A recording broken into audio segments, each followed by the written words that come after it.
Pokemon fans, Tamashii here. Lately I've been seeing a lot of cute Pokéshaming pictures around the internet, and it made me wonder, what Pokemon would be the worst to have as a pet? Everyone always likes to imagine what it would be like to live with Pokemon, but with so many dangerous and quirky creatures in the national dex, there have to be some that you'd never want to keep. So today, we're going to take a look at the top 10 worst Pokemon to have as a pet. But it won't just be any old list. Today I'm joined by my good friend Trickywi, who's gonna help me count them down. We'll try and keep it to Pokemon that someone might realistically try and live with, like cuter smaller Pokemon or Pokemon from urban areas. No legendaries this time. Are you ready? Let's get started. Number 10, Persian. A cat Pokemon might seem like a no-brainer when it comes to which Pokemon to have as a pet. After all, cats can be some of the best companions to have in real life, and Persian looks so pretty and cuddly. But don't be fooled by its fluffy exterior. This is the only Pokemon the Pokédex explicitly warns will not make a good pet.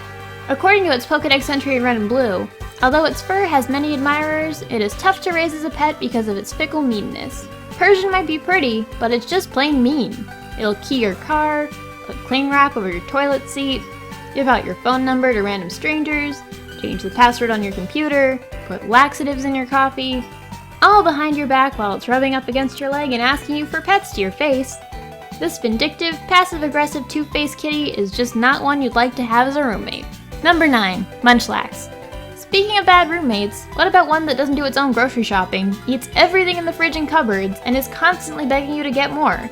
Food as a necessity for life can be really expensive, but imagine having a black hole in your house that just sucks away your food budget.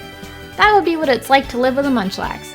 Though Munchlax isn't a picky eater, that's not a good thing. Nothing is safe. It will find its way into every nook and cranny of your kitchen and pick it clean.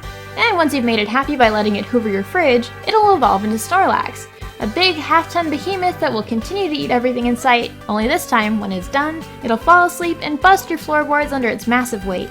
Munchlax may be cute, but it's better off grazing in the wild than in your house. My pick for number 8 is Whimsicott. This is probably one of the most adorable Pokemon out there. It's extremely fluffy, which a lot of us can appreciate. It's very happy, and it would seem like it would be an ideal pet if it was real. But nah, it's not as innocent as you think it is. Its Pokédex entry reads, they pull pranks such as moving furniture and leaving balls of cotton in homes. Whimsicott is a little prankster, and it's obsessed with Mischief. Although I can openly admit that this thing is completely adorable, it would be a giant handful. So, imagine coming home from school or work and seeing your place being trashed with balls of cotton. Yeah, that'll be very fun to clean up. It'll throw your couch in the kitchen, your bed in the attic, your keys in the toilet, and so on. But Whimsicott doesn't really care. It thinks it's funny. You couldn't lock any of the doors or leave it outside either. This Pokemon also has the ability to squeeze through any gap despite its size. Nothing is safe. Number 7, Mischief. Don't feel like sleeping ever again? Get a Mischief as a pet. This Pokemon has Mischief built right into its name, and it thrives off of jump scares. With a Mischief around, you could never really relax or let your guard down. According to its various Pokédex entries, they'll scream right in your ear in the middle of the night to wake you up, bite you without warning, yank your hair, or jump out at you suddenly. It has to do this to survive, since it gathers fear in its red orbs and feeds off it as energy. Some people get a rush from being scared, but at a certain point I think even the most thrill-seeking trainers would get tired of this at some point. There are a lot of ghosts that are vengeful and even dangerous, but none that thrive off of making your life miserable like Mischief.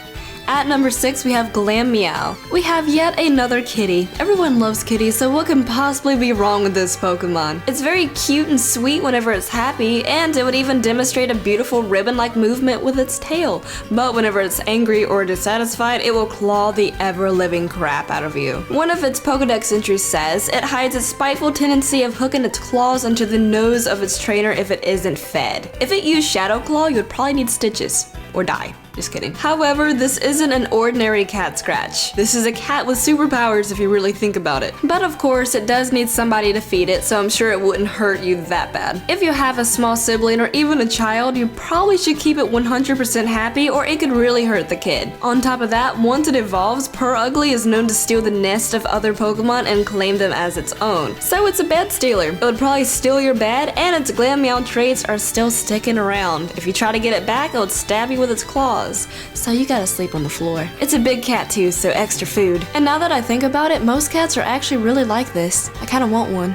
Moving on to number 5, we have FAMP. This Pokemon isn't spiteful or even mean, it's actually very adorable, plus it's a baby elephant. It would be a very smart pet and it would be very beneficial to a lot of heavy lifting jobs. Unfortunately, it has a very rough way of showing affection. As a sign of affection, it bumps with its snout. However, it is so strong it may send you flying. You could pet or feed it and it'll fling you across the yard. If you had this Pokemon, you would probably end up at the hospital a lot more than you would like to. I do love FAMP and maybe it would be worth it just to have a baby elephant, but it's probably not the best idea. It doesn't know its own strength either, so it could accidentally tear up the house and then make you cry afterwards because it gives you the saddest apologetic look. My heart can't handle that. Baby crying elephants. If you've seen Dumbo, you would understand.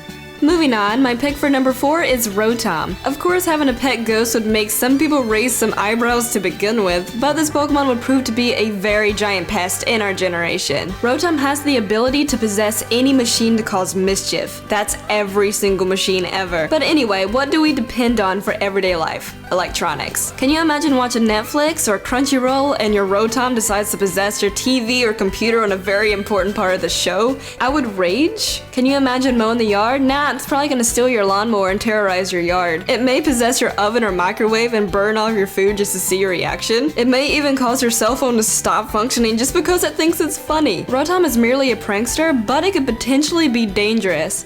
You may be taking a bath or a shower and it may possess something and jump in with you. Or possess a car and chase you with it. Yeah, that would be lovely. Just Rotom being an electric Pokemon in general is dangerous. It could accidentally electrocute you and leave your house completely without power. Number 3, Electrode. Electro types in general are pretty tough to live with. Joltik, for example, feeds off electricity and will cause your energy bill to skyrocket. Magneton causes power outages and will ruin all of your electronics with its magnetic field. And everyone knows what a pain Pikachu can be. But I think the worst electric type to keep as a pet has to be Electrode. This thing literally explodes for its own amusement. Talk about self-destructive behavior. If it's bored, it'll explode. If it rolls off a step wrong, it'll explode. And sometimes it'll even explode without warning for no reason at all. Electrode might seem like a big happy ball of fun, but it's more like a ticking time bomb. For the safety of yourself and others around you, Electrode belongs in a Pokeball whenever it's not out in battle. My top pick and the Pokemon taken number 2 is Houndoom. Cats and dogs are definitely the most popular choice for pets in the world. Houndoom is a dog, but he is also a demon Satan dog. Realistically, if this Pokemon followed its Pokedex entries, it would probably be a very dangerous pet. And in Japan, the dark type is actually the evil type, so this is intended to be an evil Pokemon. If you are burned by the flames it shoots from its mouth, the pain will never go away. That's due to some vile toxin that burns inside of its body. It's weird to think about, but a horrible burn lasting forever is very brutal. It's a fire type Pokemon, so it's probably going to use fire a lot. A little bitty ember could destroy your skin forever. Even if it's just an accident, there's no getting rid of that horrible pain on your body. Houndoom is also very aggressive. If you sneak up on it, it may hurt you. If a small child pulls its tail, it may hurt them, especially if they are a stranger. Plus, if you're walking your Houndoom, it may not even be aggressive to you. It may be aggressive to other people and their pets. It may think that they are getting way too close to you and then burn them to protect you even if it was just a misunderstanding. Granted, the Pokemon anime with Houndoom and Togepi was simply adorable and showed this Pokemon as a sweet caretaker, but we all know that the anime isn't really faithful to the actual canon. I low-key still want a Houndoom, but it'll probably burn the house down. And the number 1 worst pet is Grimer. Poison types as a group aren't Pokemon that you want to cohabitate with. If they're not toxic to touch, they reek of gas, or they'll give you an allergic reaction. But if there's one Pokemon that's health hazardous to just be around, it's Grimer. Grimer is literally made of sludge, which is decomposing fecal matter, and it leaves a trail of germs and bacteria wherever it goes. Having one where you live would be a hypochondriac's worst nightmare, and still pretty disgusting even for people who aren't typically squeamish. Living with what's essentially a slug made of poop is a really good way to contract food poisoning and other really nasty infections. And if you keep it in the yard, whenever it rains, the sludge will run off into the groundwater, which poses a huge health risk to your entire community. Sanitation is a big part of survival, so living with a Grimer is just not good for you. That's it for the top 10 worst Pokemon to have as pets, but the fun doesn't have to stop here. Check out Tricky's channel for our second top 10 list of the day, the top 10 most disappointing Pokemon. You can click this annotation or the link in the video description to go watch it now. Thanks for watching, and don't forget to click here to subscribe for more Pokemon videos every week. See ya!